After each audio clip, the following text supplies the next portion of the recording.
కలుగునుగాక. ఇంత చక్కటి స్థలాన్ని, సమయాన్ని, మరొక వరాన్ని దేవుడు మనకు దయచేసి ఆయన కృపలో భద్రపరిచి సజీవులుగా, ఆరోగ్యవంతులుగా,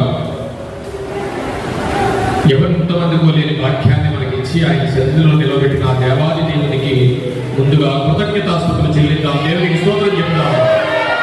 మరొక్కసారి స్తోత్రం చెప్తాం. ఎందుకంటే ఒక్కరోజు మనిషి బ్రతికి బట్ట కట్టాడు అంటే అది కేవలం ఆయన కృప తప్ప మరేమి కాదు ప్రియులారా. ఎందుకంటే పూర్వకాలం రేపు మందకాలు అనేవారు, కానీ ఇప్పుడు నెక్స్ట్ అవర్ మంద కాదు. ఇక్కడి నుంచి ఇంటికి వెళ్ళాం. అలాంటి రోజుల్లో మనం ఉన్నాం. కనుక ఆయన యందు భయభక్తులు కలిగి మనం చేస్తున్న క్రైస్తవ దైనందిన జీవితంలో, మనం గడుపుతున్న దైనందిన జీవితంలో దేవునితో జ్ఞానయుక్తముగా ప్రవర్తించడానికి, మనం ఏం చేస్తున్నామో అది ఆయనకు అంగీకారముగా ఉన్నదా లేదని తెలుసుకోవడానికి మనం ప్రయత్నం చేస్తూ మన క్రైస్తవ జీవితాన్ని సాగించాలి పిల్లారా. అన్నీ మాకు ఎలా తెలుస్తాయండి అంటే దేవుడు వినిపిస్తున్నాడు అందరికీ. అందరూ చదవక్కర్లా, చదువు రావక్కర్లా. తన జ్ఞానాన్ని వీధి వీధులా, సంత వీధుల్లో ఎక్కడ పెడితే అక్కడ వినిపిస్తున్నాడు. కానీ నువ్వు పెడచెవిని పెడుతూ వినట్లేదేమో. అందుకే చెవి గలవాడు వినుగాక. అంటే చదువుకొచ్చినాడు చదువుగాక అనలేదు అన్నాడా? ఏమన్నాడు? చెవి గలవాడు వినుగాక. అంటే వినడం అంటూ వస్తే డెఫినెట్ గా నీకు ఎక్కడ పడితే అక్కడ ఆయన మాటలు వినబడుతున్నాయి అనేది అర్థం. చెవి గలవాడు వినుగాక అంటే నాకు చదువు రాదండి, నాకేం తెలియదండి అని అనుకోవడానికి లేదు. ఆలయానికి వచ్చినప్పుడు నీ ప్రవర్తన జాగ్రత్తగా ఉండాలని జ్ఞాని అయిన సొలొమోను గారు చెప్పినట్టుగా ఆ జ్ఞానాన్ని మనం పాటించడం లేదు. వస్తున్నామే, వెళుతున్నామే, కానీ ఎంతసేపు దేవుణ్ణి గడుపుతున్న విషయాలను, జ్ఞానయుక్తమైన మాటలను మనం ఆలోచించడం లేదు. ఆలోచించకుండా అనాలోచనగా, యాత్రికంగా ఒకవేళ మన క్రైస్తవ జీవితం సాగుతుంటే మన అక్కర్లు ఆయన తీర్చడు. సాధారణంగా ప్రియులారా, క్రైస్తవ జీవితానికి సంబంధించి ఒక రెండు ముఖ్యమైన థింగ్స్ మనకు కనిపిస్తూ ఉంటాయి. ఒకటి ఫిజికల్ స్ట్రక్చర్, అనగా భౌతికమైనది. రెండు చెప్పాలి, ఆత్మీయమైనది. ఈ రెండు విషయాలు మనతో సహజనం చేస్తూ ఉంటాయి. మన దైనందిన జీవితంలో ప్రతి నిమిషం నడుస్తూ ఉంటాయి. ఏంటది? Physical structure, spiritual structure. అంటే భౌతికమైన విషయాలు మనం చూస్తూ ఉంటాం, ఆత్మీయమైన విషయాలు చూస్తూ ఉంటాం. కాబట్టి భౌతికమైనది ఏంటి అంటే, ఈ భౌతికమైనది విజువల్ కనిపిస్తూ ఉంటుంది మనకి, ఆత్మీయమైనది కనిపించదు. ఆత్మ అనగా దేవుడు ఆత్మ కనుక దేవుడు కనిపిస్తాడా? అయితే సత్యాన్ని ఆలోచిస్తే ఈ లోకం భౌతికమైన అన్నిటిని ఆచరిస్తుంది, ఒప్పుకుంటుంది. కానీ శాస్త్రజ్ఞులైన వారు, మేధావులైన వారు ఆత్మ అనే విషయాన్ని ఒప్పుకోవట్లేదు. మరి జ్ఞానం ఎక్కువైపోయి ఒప్పుకోవట్లేదు, ఏంటో అని పక్కన పెట్టేస్తే చాలా మంది జ్ఞానులైన వారు ఆత్మను ఒప్పుకోరు. కానీ రెండు ఫిజికల్ స్ట్రక్చర్స్ మనం నడిపిస్తూ ఉంటాయి. ఒకటి భౌతికమైనది, ఒకటి ఆత్మీయమైనది. అంటే భౌతికమైనది అనగా దృశ్యమైనది మనకు కనిపిస్తూ ఉంటుంది, ఆత్మీయమైనది అనగా మనకు కనిపించదు. ఈ క్రైస్తవ జీవితం అంటే ఈ రెండింటి మధ్యన మన జీవితం నడుస్తూ ఉంటుంది ప్రియులారా. చాలా మంది భౌతికమైన వాటి మీద దృష్టి పెడతారు తప్ప ఆత్మీయ సంబంధమైన వాటి మీద దృష్టి పెట్టట్లేదు. ఉదాహరణకు ప్రార్థన మనం చేసినప్పుడు దేవుణ్ణి ఏమడుగుతాం?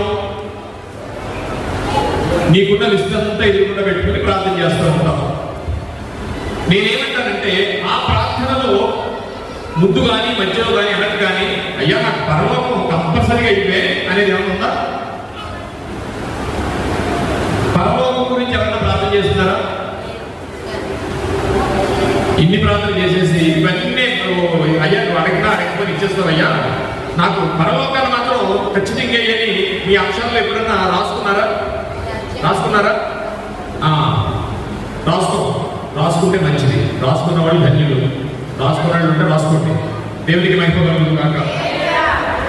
అందుకే మనం క్రీస్తుతో నడుస్తున్న వాళ్ళు, మన క్రీస్తులో కూడా మరణించి లేచిన వాళ్ళు క్రైస్తవులు అనగా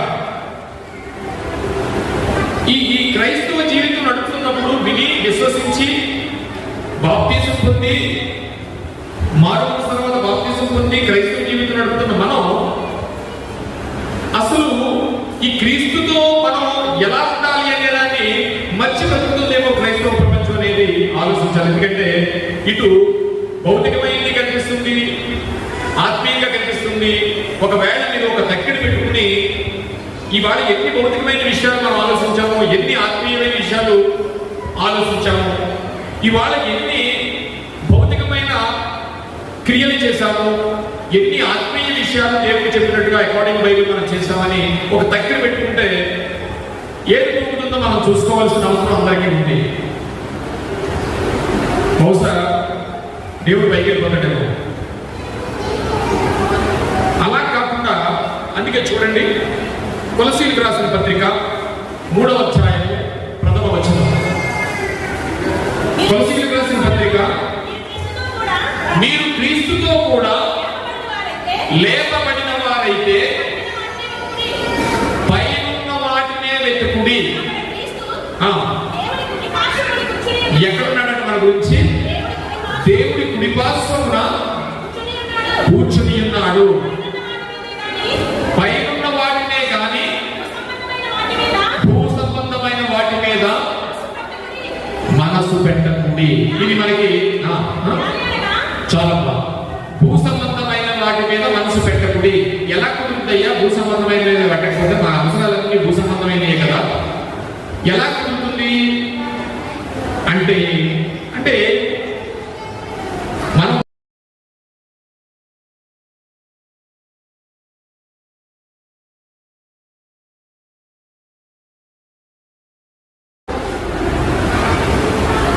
కాలేజ్కి వెళ్ళాము, లేకపోతే ఒక భార్యగా నీకేదో అవసరం వచ్చింది, ఒక భర్తగా నీకేదో అవసరం వచ్చింది, అది ఖచ్చితంగా నీ ఇంట్లో దొరుకుతుంది, ఖచ్చితంగా నీ తండ్రి ఇస్తాడు, ఖచ్చితంగా నీ భర్త ఇస్తాడు అనే విశ్వాసం నీకుంటే నీవు దాని గురించి ప్రార్థన చేస్తావా? కంగారు పడతావా? పడవు. ఆ భౌతికమైన విషయం మీద మనం పడవు. అలాగే కన్న తండ్రి ఒక 10 ఏళ్ల ముందు వచ్చేసి, ఒక 10 సంవత్సరాల కూడా వచ్చి కన్న తండ్రిని, డాడీ నాకు బుల్లెట్ కొనడు అనుకోండి, ఇప్పుడు ఎందుకంటే నీకు అవసరం లేదు. ఒకవేళ మన ప్రార్థనలో నీకు అవసరం లేని ఏమన్నా అడుగుతావేమో, అది నీకు ఇవ్వడం. ఎందుకంటే నేను పడేస్తుంటావు, నువ్వు చేయలేవు, నీ వయసు కదా అంటాడు. అవునా? అంటే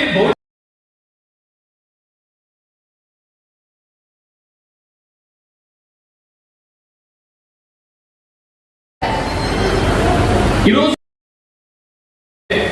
మన ప్రార్థన ఎలా చేయాలి, ఎవరికి చేయాలి, ఎందుకు చేయాలి చెప్పండి? మన ప్రార్థన ఫస్ట్ ఎలా చేయాలి, ఎందుకు చేయాలి, ఎవరికి చేయాలి? ఈ ఆలోచన మనకు లేకుండా ప్రార్థన చేసేస్తుంటే ఈరోజు మనం కొంచెం సరిదిద్దుకుందాం. చదవబడిన కొలసీలకు రాసిన 3వ అధ్యాయం 1వ వచనాన్ని బట్టి చిన్న ప్రార్థన చేసుకుందాం. పరిశుద్ధుడా, ప్రేమగల తండ్రి, మహోన్నతుడా, మీకు స్తోత్రాలు నాయనా. గడిచిన కాలం అంతట్లో మీ కృపలో భద్రపరిచారు.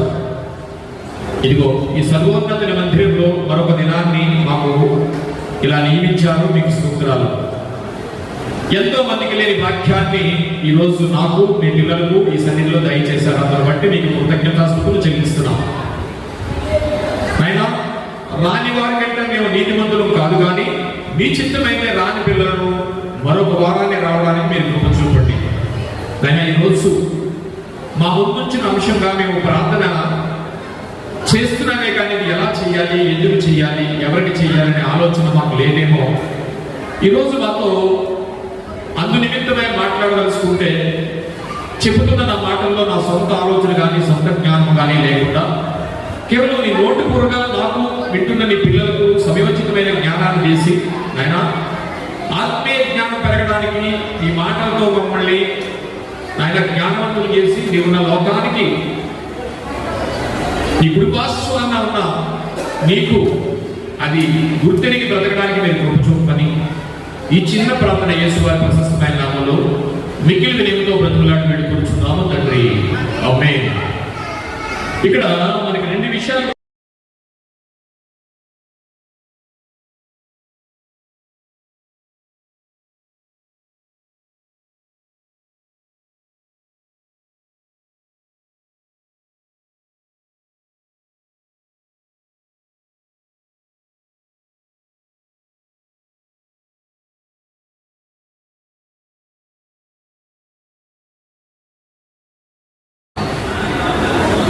ఇప్పుడు ఆలయం మారకుండా ఆలయానికి వచ్చేస్తున్నాం, చాలా జాగ్రత్తగా వచ్చి చాలా ఒకటికి వెళ్ళిపోతున్నాం.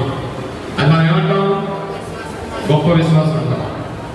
అంటే విశ్వాసం కనిపిస్తుందంటే మనం ఏమనుకుంటున్నాం అంటే ఆ వ్యక్తిని చూసి మనం విశ్వాసం అనుకుంటున్నాం, కానీ విశ్వాసం కనిపించదు. తండ్రి అయిన దేవుడికి, సర్వోన్నతుడైన దేవుడికి నీ ఎదుట నీ ఇద్దరి మధ్య ఉన్న విశ్వాసం కనిపించేది కాదు. ఒక వ్యక్తిని చూసి మనం ఇతని విశ్వాసి అనుకోవడానికి మనకు కనిపించవచ్చు. అందుకే హెబ్రీ పత్రికలో ఆయన మాట్లాడతాడు. హెబ్రీ పత్రిక 11వ అధ్యాయం 1వ వచనంలో ఏం మాట్లాడుతున్నాడు చూడండి. విశ్వాసం లేకుండా దేవునికి ఇష్టడై ఉండుట అసాధ్యము. ఆయన ఉన్నాడనియు చాలండి. విశ్వాసం ఎలాంటంట? ఇది కనిపించదు. ఈ కనిపించడమే నీ విశ్వాసం. ఆయన ఉన్నాడని, ఆయన చేస్తాడని, దయచేయగలడని నమ్మటమే విశ్వాసం. దేవునికి మహిమ కలుగును గాక.